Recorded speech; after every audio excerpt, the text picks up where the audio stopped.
அனைவருக்கும் வணக்கம். உமா மகேஸ்வரி. இன்னைக்கு நம்ம என்ன பார்க்க போறோம்னு பார்த்துட்டிங்கன்னா, ஜிஎஸ்டி வருவாய் குறைப்பு. தமிழ்நாடு முதல்வர் அவர்கள் என்ன சொல்லியிருக்கிறாங்கன்னு பார்த்துட்டிங்கன்னா, மத்திய அரசு வந்து நமக்கு தமிழகத்துக்கு வந்து ஜிஎஸ்டி விகிதம் வந்து குறைவாக கொடுக்குறாங்க.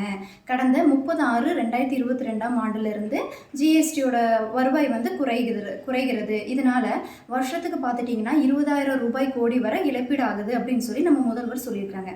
இதுக்கு வந்து நமது கனிமொழி அக்கா அவர்களும் என்ன பண்ணியிருக்கிறாங்கன்னா ஆதரவு தெரிவிச்சிருக்கிறாங்க. நம்மளோட தமிழகத்தோட ஃபினான்ஸ் செக்ரட்டரி உதயச்சந்திரன் அவர்கள் வந்து என்ன சொல்லியிருக்கிறாங்கன்னு பார்த்துட்டிங்கன்னா, அவர் வந்து ஐஏஎஸ் கேடருங்க. அப்போது ஜென்ரலாக அவங்களுக்கு எவ்வளோ நாலேஜ் இருக்கோ, எவ்வளோ எக்ஸ்பீரியன்ஸ் இருக்கும்னு நம்மளுக்கே தெரியும் இல்லைங்களா? ஸோ ஒரு இன்டர்வியூவில் என்ன சொல்லியிருக்கிறாங்க அவங்கன்னு பார்த்துட்டிங்கன்னா, ஜிஎஸ்டியோட ஓவரால் கலெக்ஷன் வந்து இந்த இயர் வந்து ரொம்ப சூப்பராக போயிட்டுருக்கு. அதே மாதிரி வரக்கூடிய காலங்களையும் கூட இதோட வருவாய் வந்து அதிகரிக்கும்னு சொல்லி தான் சொல்லியிருக்கிறாங்க. இதிலிருந்தே தெரியுது நமக்கு யார் உருட்டுறாங்க, யார் உண்மையை சொல்கிறாங்கன்னு. வணக்கம்.